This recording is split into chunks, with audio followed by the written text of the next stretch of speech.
todos y todas. Cuando creamos la maestría en gobernanza energética hace 7 años con Iván Narváez,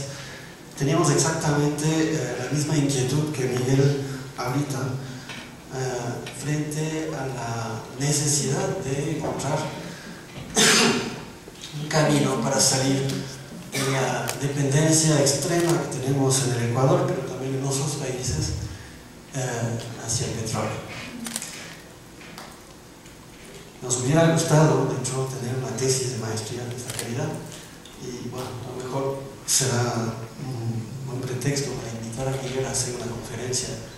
y compartir un poco ese trabajo con los estudiantes. Voy a dividir mi exposición en 2 partes. Voy a ver en un primer momento los 3 grandes acápites que aborda el estudio, y voy a tratar de contraponer a estos acápites los aspectos que nos preocupan cuando de gobernanza energética se trata, y en particular en cuanto a la política energética y los obstáculos que encuentra esta. Y terminaré planteando de manera muy sucinta lo que a mi entender son los 4 ejes de reflexión que se deben trabajar hoy si queremos realmente hacer un trabajo serio en ese ámbito. El diagnóstico que plantea el estudio es bastante nítido y parte, digamos, de una preocupación más que energética, ambiental. Es decir, hay varios elementos que indican que nos acercamos a una transición energética a nivel global, pero hay uno que es fundamental y que el informe identifica como la razón mayor para emprender ese camino o incluso acelerarlo, y es el cambio climático. Esta es, digamos, la tragedia de la civilización actual, porque no basta con decir que hay que reducir las emisiones de CO2 o bajar la tasa de deforestación o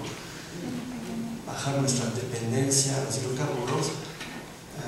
para hacerlo. Es un típico problema de decisiones colectivas que, como muestran las repetidas conferencias fracasadas alrededor del cambio climático, muestran la dificultad que hay de coordinar las políticas nacionales, y en particular de países altamente consumidores de energía, como son Estados Unidos o los países del BRIC. Entonces, las driving forces de este factor son concretamente el crecimiento demográfico, que no va a bajar hasta, digamos, 2050, y detrás de él el crecimiento económico, que está como, digamos, una especie de condena, una especie de necesidad, una especie de maldición. La segunda variable que nos hace pensar que nos acercamos a esta necesidad de transitar hacia una matriz energética global menos dependiente en hidrocarburos es lo que se discutió mucho en el año 2006, cuando se publicaron una serie de informes y artículos alarmistas sobre el pico petrolero. Eso es en realidad una cuestión muy bizantina, que, si bien es cierto, trata un problema real, lo trata de una manera muy ficticia, porque en realidad no sabemos hasta la fecha cuándo a nivel global habremos pasado este pico. Pero eso no es un tema de discusión para hoy. Lo que sí es un tema de discusión para hoy en relación con el pico petrolero, y está en parte tratado por el informe, es el problema que plantea esto para un país exportador de petróleo como es el Ecuador. Y es que aquí hay un problema de costos de oportunidad que, por ejemplo, no se equiparan entre los países de la Unión Europea, o la Unión en su conjunto, como 27 países, que es en su esencia importadora neta de petróleo,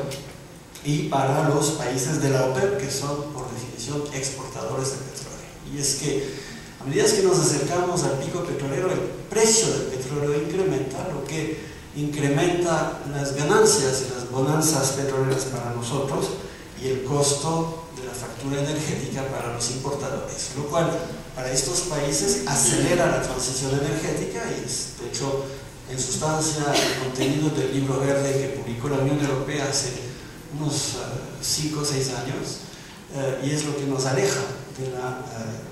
transición energética. Volveré sobre este punto en un rato.